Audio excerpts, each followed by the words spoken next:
Well, giving all praises to the Most High. It's good to be back, but it's cold to be back. I don't know about y'all. I'm waiting for Officer Mike and his wife, Lisa Zane, to come through on that. They're going to hit lotto. How many times you heard they're going to hit lotto? Everybody going to hit lotto. Okay. But sisters, how are y'all doing this Sabbath day?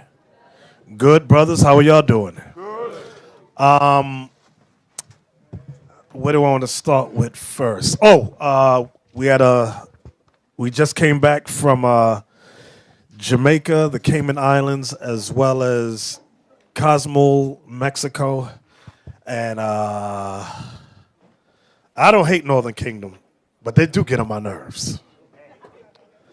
They treated us like slaves. If I had a bat to beat the hell out, I would have whooped every one of them. They call the cops on me. They said we don't like. They called me. What they called me? Tigre, negro tigre, that black tiger right there. That's what they called me, a black tiger. I was going to tear them little Mexicans up. They treated Esau like kings out there. Man, I'm looking at us. What the hell is this? Yeah, I'll leave them alone. But we love our brothers. We do love our brothers. They do. They got to get their mind right. That was the first time the gospel hit out there. If y'all see the photos, they stood back from the camp. Some of them, they really didn't want to approach. They were nervous. So before we get into the main lesson, the first lesson I want to touch on, I know some of y'all came out of Pan-Africanism, Afrocentricity, like myself, Deacon Yawasop, who was involved in that. And Deacon Yawasop used to honor Kwanzaa. Did you ever celebrate that? No? Okay. Well, we're going to talk about, briefly, Kwanzaa versus Hanukkah in brief. A brother by the name of Ronald McKinley Everett. Today he's known as Dr. Maulana Karenga, professor and chairman of Black Student Studies at California State University. He created the holiday known as Kwanzaa today. He created it back in 1966, the turbulent 60s. If we can look up Kwanzaa on Wikipedia, let's take a look. All right, blow up the picture first. Let's look at the photo. And let's make sure on Periscope they can see the photo too. That's Ron Karenga right there in the center. And if you notice for Kwanzaa, they have the 7 candlesticks, the candelabra. Some of them have the Kenti hats on. I even see Edomites, 1, 2, 3 in this photo. All right, pull back. Okay. Kwanzaa is a week-long celebration held in the United States and in other nations of the Western African diaspora. The word diaspora means scattering. That's what it means in the Americas. The celebration honors African heritage and African American culture and is observed from December 26th to January 1st, culminating in a feast and gift giving. Kwanzaa has 7 core principles. Okay. Let's go down. Let's go to the principles. Okay, principles and symbols. See, 7 candles in a candelabra. Am I pronouncing that right? Candelabra. Symbolize the 7 principles of Kwanzaa. Kwanzaa celebrates what its founder called the 7 principles of Kwanzaa, or Nguzo Saba. Where's Namdi? Ezekiel, is he here today? Okay, you can pronounce these words for me. Consisting of what Karenga called the best of African thought and practice in constant exchange with the world. These 7 principles compromise, and the language is Swahili. Kawada, a Swahili word meaning common. Each of the 7 days of Kwanzaa is dedicated to one of the following principles as follows. Umoja, that stands for unity, to strive for and to maintain unity in the family, community, nation, and race. The next one is the second candle represents Kuju Chakazulu. What does that say? Kuju Chagulia. What he said. It stands for self-determination, to define and name ourselves as well as to create and speak for ourselves. Ujimas, the third candle, which represents the collective work and responsibility to build and maintain our community together and make our brothers and sisters' problems our problems and to solve them together. The next one is Ujama, which stands for cooperative economics. To build and maintain our own stores, shops, and other businesses and to profit from them together. Then the next one is Nia, which stands for purpose. To make our collective vocation the building and developing of our community in order to restore our people to their traditional greatness. The sixth one is Kumba, stands for creativity. To do always as much as we can in the way we can in order to leave our community more beautiful and beneficial than we inherited it. And the seventh one is Imani, which stands for faith. To believe with all our hearts in our people, our parents, our teachers, our leaders, and our righteousness and victory of our struggle. So, this to the unlearned and untrained ear sounds, give me a word, sounds good, encouraging, deep, beneficial for our people. I was very impressed back when I was in Afrocentricity. I said, yes! But we never kept it. But I said, okay. It was something. It was something. I thought it was deep. I thought it was admirable. But late in life, when I learned the scriptures, I said, there it is right there. Give me, who's reading for me? Sure. Give me Jeremiah 18, verse 12. Jeremiah 18, verse 12. The book of Jeremiah, chapter 18, verse 12. And they said, there is no hope, but we will walk after our own devices. And we will everyone do the imagination of his evil heart. Wait, read that again. And they said, now remember, this is Israelites speaking. Now, Dr. Maulana Karenga, as he likes to be called, he's an Israelite, whether he knows it or not. This is what we're reading here applies to him and many of our people. Read it one more time. And they said, there is no hope. We felt at the time there was no hope. Remember, this was created during the 60s.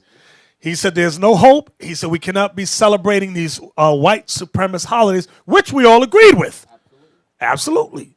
But go ahead.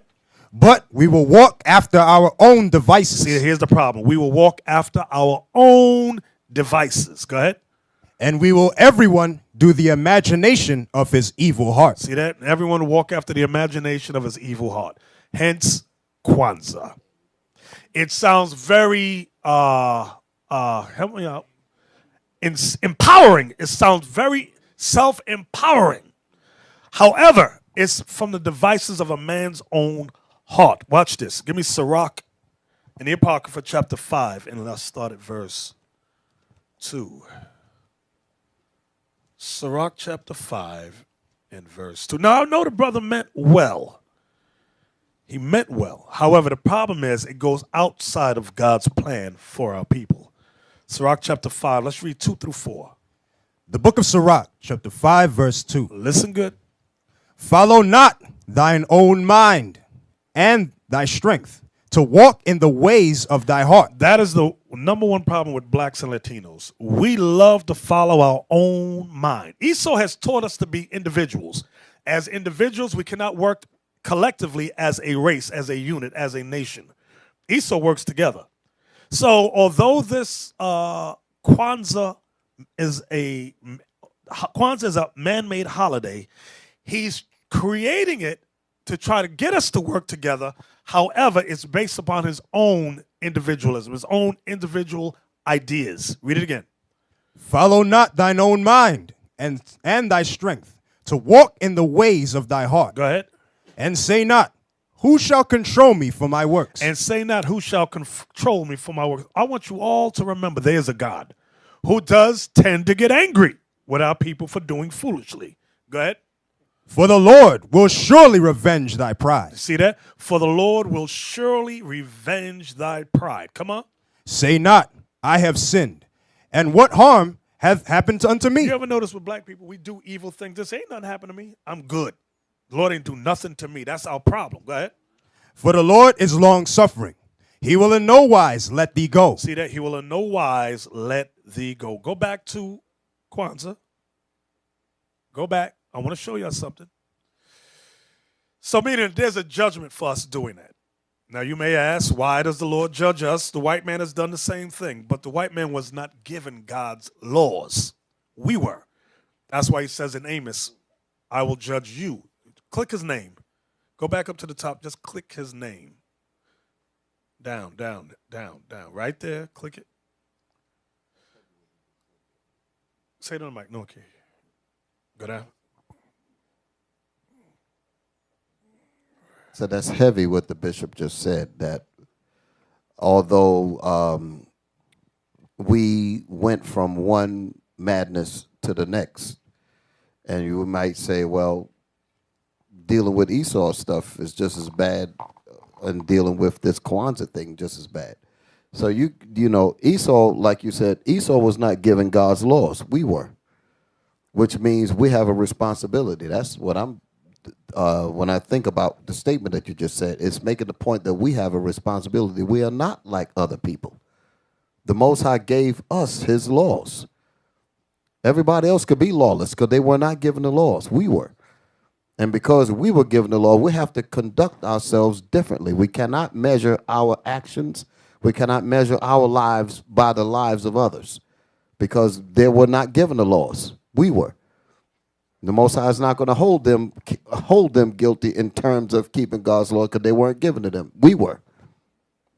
We're responsible for keeping these laws. Exactly. So we just read in Sirach 5, say not I have sinned, and what harm hath happened unto me.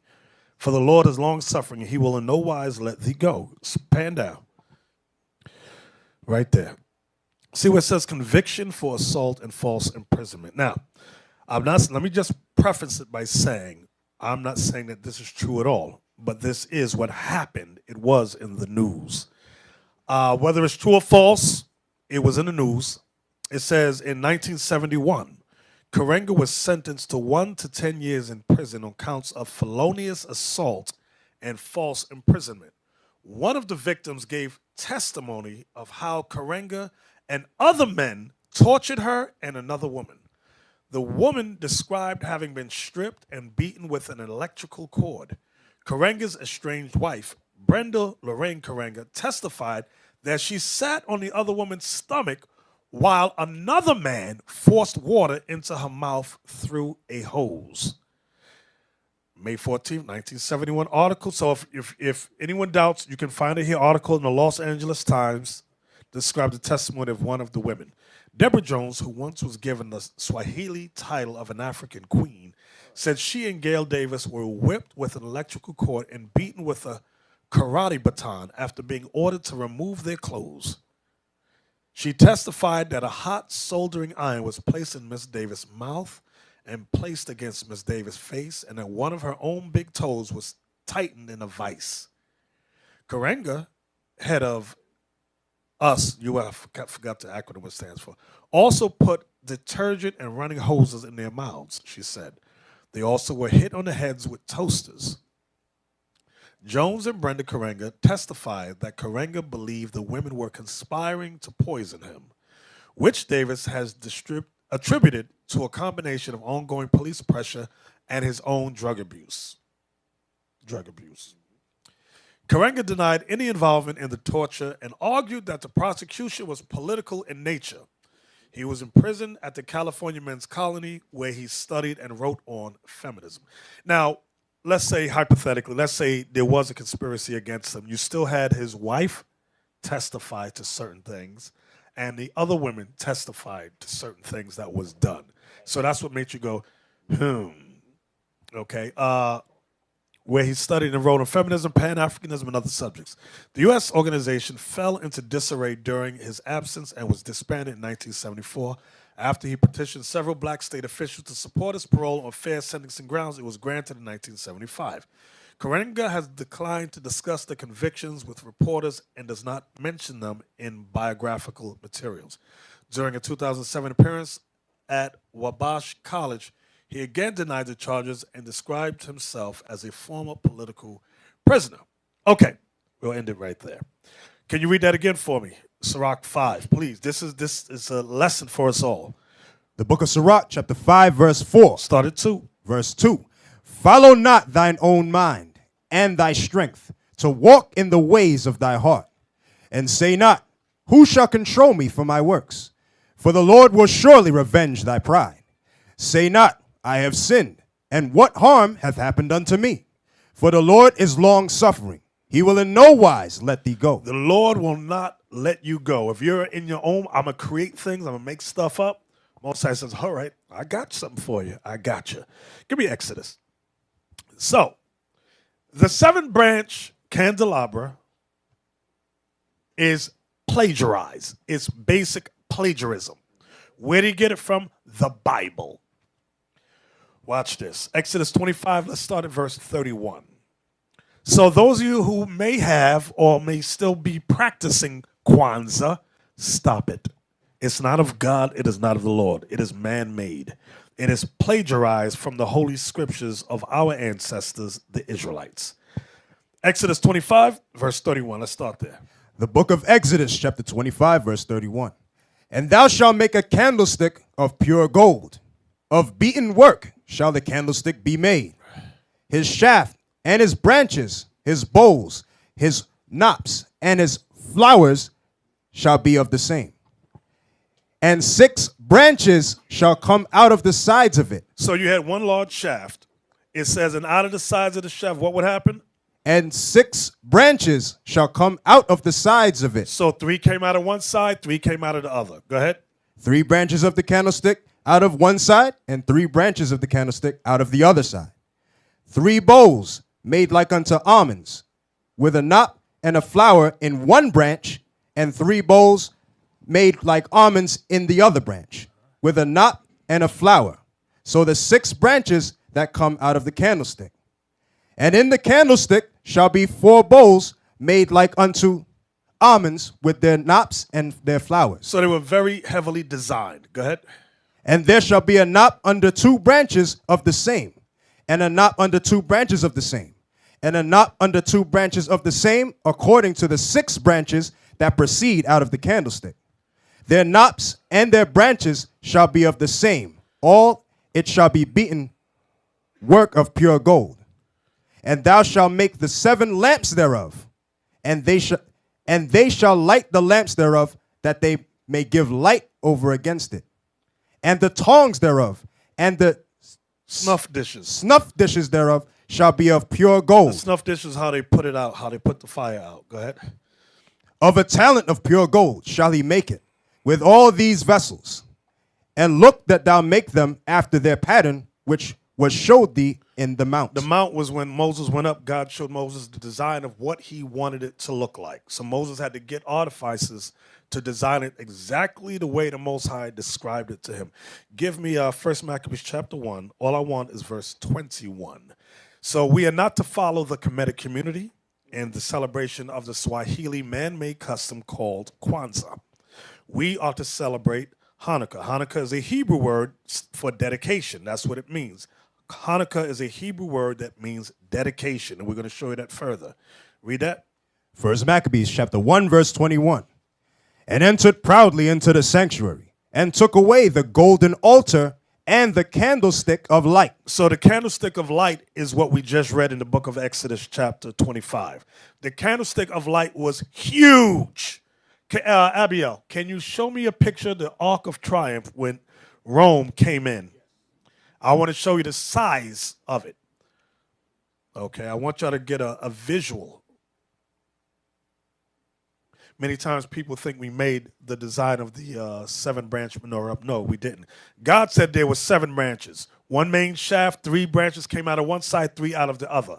Well, what about the 9? There's no such thing as a 9-branch menorah in the scriptures. No such thing as an 8-branch. There's always 7. Stop listening to the white man. You got it for me? Right there. You see them carrying it out there? Look how big that thing was. It was made of pure gold. That was the description that we're reading. You see the knops? Knops is those big, the designs, like round designs they got there. That's what Exodus 25 was talking about. So Rome stole all this from us, and that stuff was pure gold. Okay? So this is where the candelabra got its foundation from. Okay? From there, let's go to 1 Maccabees chapter 4, Oseas. And let's go to verse, all I want is verse 49 and 50. First Maccabees chapter 4. This is the rededication, the dedication. The book of First Maccabees chapter 4 verse 39. They made also new holy vessels, and into the temple they brought the candlestick. You see that?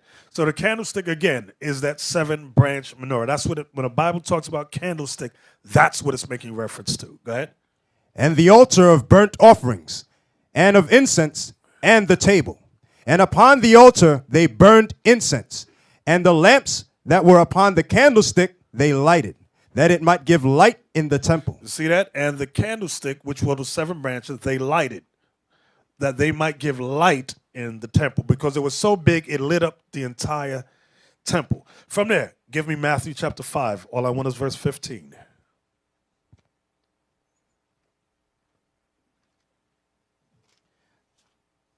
The book of Matthew chapter 5 verse 15. Neither do men light a candle and put it under a bushel, but upon a candlestick, that it giveth light unto all that are in the house. Again, many times we got our Western American frame of thought. We keep thinking a little candle. This is talking about the 7-branch menorah. Christ ain't talking about what you buy from the bodega, a little candle. He's talking about the menorah. Just like what you said, I know a lot of people thought that it was one Jack jump over the candlestick type of candle. Jack be nimble. Goodness. Get Revelation 1 and 20. The book of Revelation, chapter 1, verse 20. The mystery of the 7 stars, which thou sawest in my right hand. This is Christ. Go ahead. And the 7 golden candlesticks. That's the menorah. The 7 stars are the angels of the 7 churches. Represents the leadership of those 7 congregations. Go ahead. And the 7 candlesticks which thou sawest are the 7 churches. Those were the 7 major churches throughout Asia Minor. So it had a deeper meaning later on in history that the Lord already knew about. All right. So Hanukkah is a holiday about deliverance from white supremacy. Write that down. Hanukkah is about deliverance from white supremacy, just like Passover is. But Passover was from black supremacy, the damn Hamites. But Hanukkah is about deliverance from white supremacy. Get that right. Don't get it twisted, okay? We dedicated the temple back to the Most High, a temple originally built by King Solomon. Okay, this is the temple that was rebuilt. Watch this. Give me 1 Kings 6, verse 38. It took Solomon 7 years to build the temple. This is before Babylon came in and destroyed it. The book of 1 Kings, chapter 6, verse 38.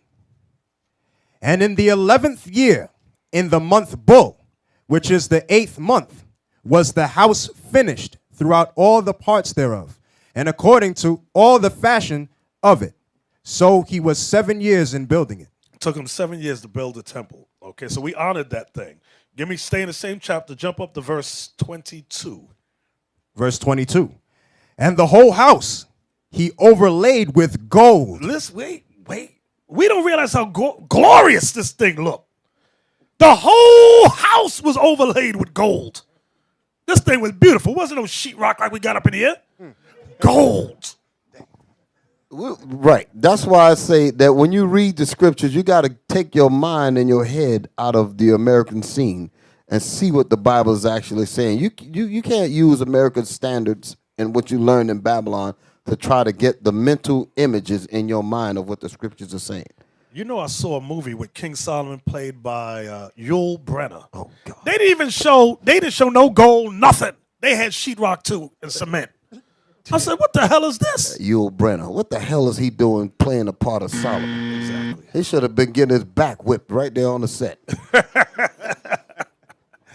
From there, stay in the same chapter, jump up to verse 23. The next verse, 23 down to 28. Verse 23. And within the oracle, he made 2 cherubims of olive tree. So out of 2 olive trees, Solomon had 2 cherubims, which are angels carved. Go ahead. Each 10 cubits high. That's 20 feet high, because a cubit is about 2 feet or more. 2 feet, that's 20 feet. Go ahead. And 5 cubits was the one wing of the cherubim. Uh-huh. And 5 cubits the other wing of the cherubim. From the uttermost part of the one wing unto the uttermost part of the other were 10 cubits. So you got to imagine it. In the temple, you got an angel. You stand up. Stand up. Just face well, if it's this way. One wing went out, and hold up. One wing went out like that, and the other wing went out like this, and it held up the ceiling. Y'all got to imagine it. So when you walked in, you had a 20-foot high ceiling with two images of two black golden angels with their wings stretched out holding up the ceiling. That's beautiful. That's what you call architecture. Yeah. In the real Go. sense. That's some engineering architecture for real. Architectural images, by the way. Yeah. There you go. There you go. Images. Architectural imagery. Hey, Abiel, do me a favor, because I couldn't find it. Maybe you can. I know you're good at this stuff. In the movie, it's either Return of the King or it might be The Hobbit. They walk to some castle and you have images, huge images, as they walk in of their former kings. You know what I'm talking about? It might be Lord of one of those. Yeah. Okay. So when I saw that, because remember, J.R. Tolkien, who wrote that movie, he was so-called, he was Amalek, so-called Jewish. He based everything on the scriptures. They said he would sit around and read the Bible and make up those Hobbit, Lord of the Rings, Return of the King. Got it all from here. The Witch of Mordor and all that was from here. And the locations. Right there, you go right there. There you go. So imagine, you got to imagine, he got that from what we're reading here. With the angels with their, and they had faces. So images are evil. God told Solomon. I'm sorry. God told Solomon to make these images. These black images. Stop listening to these undercover Edomites, because that's what I'm going to start calling these people. Yeah, see, right. Look at the 3 ships at the bottom. Look how huge them things was. That's contrast. That's the established scale, so you can understand how big those things are. Exactly. So, in the temple was beautiful. It's hard. We got to try to sit down and draw that thing. It's just hard. You got to, because we stuck on Negro. Just try to imagine that stuff for our people. Go ahead. Thor, the first one, when it shows the castle was gold. Let me get that image real quick. I think it shows it. Give an example. Just give an example. That thing is bad. That's pure gold. So that's the temple. Imagine the temple is better than that, of course. And you see the big, is that statues on the side there? On the left? That's an example. Now Esau, of course, takes our imagery and makes it his own, but that's an idea of what you can get regarding the temple and how it was built and told to be built. Exactly. The floating city, right. I see that floating city, yes. Osiris, what verse did you leave off at? I was at the end of verse 24. Okay, we're reading down to 28. Okay. Verse 25. And the other cherubim was 10 cubits. Both cherubims were of one measure and one size. The height of the one cherub was 10 cubits. So was it of the other cherub. And he set the cherubims within the inner house. And they stretched forth the wings of the cherubims, so that the wing of the one touched the one wall, and the wing of the other cherub touched the other wall. And their wings touched one another in the midst of the house. And he overlaid the cherubims with gold. You see that? So it was beautiful, bro. I can't imagine this thing. So now this temple is what the Babylonians destroyed around the year 586 BC under Nebuchadnezzar. We rebuilt it under our forefather named Zerubbabel. Okay? Under Zerubbabel, you had Nehemiah, Ezra around 539. This was 23 years later when the Persian King Cyrus gave the Israelites liberty from captivity. So we rebuilt it, but it didn't look as glorious when you read the book of Haggai. It said it did not look as good. Then the Greeks came in and defiled it in 166 BC under Antiochus Epiphanes. I believe it was the 4th or the 3rd. 4th? You know, I was getting them mixed up. Then it was rededicated 2 years later in 164 BC by the Maccabees. Give me John 10:22. So when he rededicated the temple in 164 under Judah Maccabees and his brethren, years later, our Savior, the King, honored that day. Come on. The book of John, chapter 10, verse 22. And it was at Jerusalem, the feast of the dedication, and it was winter. Y'all see that? So let me ask a question out here. How many winter holidays do we have? How many winter holidays do we have? Raise your hand. Don't everybody raise it at once. Okay, I see 3 hands. 4. Let me hear this young man right here in the front. State your name. Shalom. Shalom. Brother Zephaniah. Zephaniah. Oh, 3. wait. Just stop. I need y'all to help these brothers with names. Everybody's hearing other brothers' names, taking the same name. I think he's the 5th Zephaniah now. More than that, right? Y'all read the book of Chronicles. You get all names in there. I'm sorry. Zephaniah, what'd you say? There's 3. The Feast of Dedication, Feast of Purim, and the Destruction of Nicanor. Very good. Very good. Very good. You know why I said good? Because I forgot Cana. I wasn't thinking about that. Very good. You're right. You absolutely right. All praises to the Most High. He been in a beginner's class? Give me Colossians 2:18. The book of Colossians, chapter 2, verse 18. Let no man beguile you of your reward in voluntary humility and worshiping of angels. When it says in worshiping of angels, going into messengers, men, that's what it's talking about. Read it again. Let no man beguile you Let no man trick you. Go ahead. Of your reward In a voluntary humility. In voluntary humility, you humbling yourself to something some man made. Go ahead. And worshiping of angels. Worshiping man-made doctrines. Was that it? No. Intruding into those things which ye have not seen. Intruding into those things which you have not seen. Because men like to say, I had a vision or a dream from God, and God showed me that this is what we should do. No. So Kwanzaa has nothing to do with the Most High. He gave us Hanukkah, which is the Feast of Dedication. Hanukkah is based on history. It's not based on somebody I had a dream theory.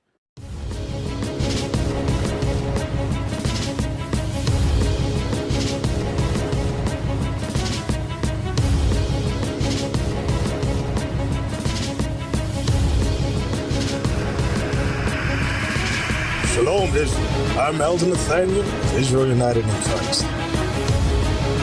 YouTube likes to shut our channels down, as some of you have noticed, ever so often. Subscribing to join IUIC will assure you will always stay connected to our YouTube accounts. We want to do our best to make sure this truth gets out. Please click and join our subscriber YouTube channel called Join IUIC to stay linked to all of our videos. So again, please make sure you subscribe to this Join IUIC channel to get your latest updates from all our YouTube channels. Shalom.